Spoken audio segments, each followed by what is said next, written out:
This portion of Big Brothers Big Sisters Hawai, Defend, Inspire, Empower, is brought to you in memory of Emiliano Burganio Tacloban and Ron Wright, supporters of Big Brothers Big Sisters Hawai. Welcome back to Big Brothers Big Sisters Hawai, Defend, Empower, and Inspire. The next family you'll meet turned to Big Brothers Big Sisters after a sudden and painful tragedy. But like all of our stories, this one has a happy ending and is a perfect example of how mentoring can help families heal.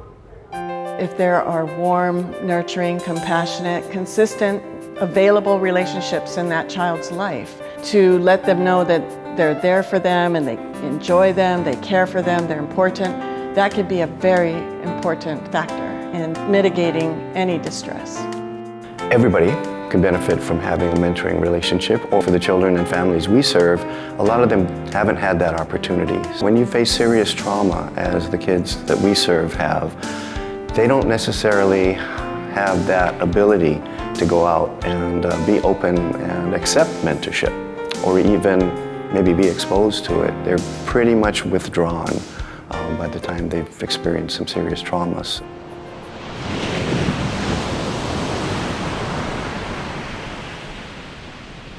My college friend was teaching out here, and she said, "We need teachers. You should come out here. I love it." I said, "Oh, I don't know." So then I came out for a year, and I never left. So I met my husband out here, and we started a family. He was a police officer here in Hawaii, and one day at work, he just didn't feel well. He thought he had the flu. And by that morning, I took the boys to school, and he called an ambulance, and they told him he had pneumonia, but he went septic, and he passed away 4 days later. How old were the boys? 3 and 5. Losing the love of her life changed Cheryl as it would anyone. Now a single mother, she found the strength to carry on. You know, they like to wrestle Daddy and climb on Daddy and do things like Mommy doesn't want to do. that was Daddy's job. So I thought, I need to find someone who would be willing to kind of do those things. I just wanted them to be able to not miss out on the things that they would have done with their dad.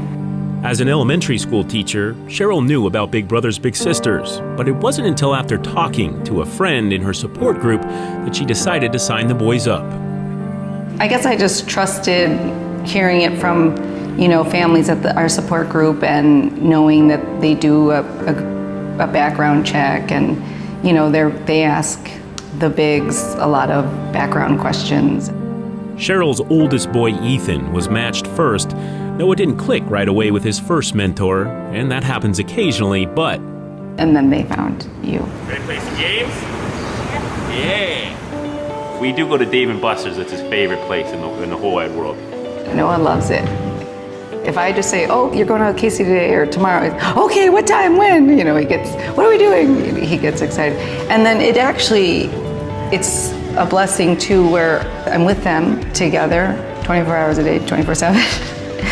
And so when one is with their big, I actually get to spend some one-on-one time with the other one, and we can do what we want. Big Brothers Big Sisters was something I knew I had to be a part of. I joined the organization as a mentor in 2013 in Spokane, Washington, and it was one of the greatest decisions I've ever made.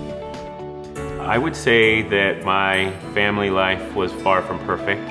My father was an alcoholic, and even when he was there, he wasn't really present. So I would say that I grew up in a single mother environment. My high school football coach, who stepped up and was sort of like a father to me in my 4 years of high school.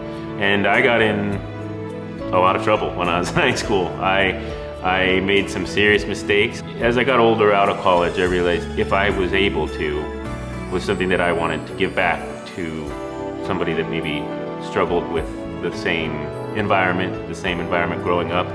I say things to my children, and they're like, "You're my mom, you have to say that." But coming from a big is just as or more powerful because they're like, oh, okay, you're not my mom or you're not my dad, you're my friend. So I do think it helps them open their mind to new experiences and new activities. And because that's one of our goals, is to create hope and higher aspirations for their futures. I think it is a great program, and for any families out there that need another like support friend, they should look into it. It might sound cliche, but I get just as much, if not more, from our relationship than Noah does. And I want to thank his mom, Cheryl, for opening up about what her family has been through. Still ahead, how another family in crisis found strength in our organization, and how one man in particular thrived in a world where he felt he didn't belong because of his big brother.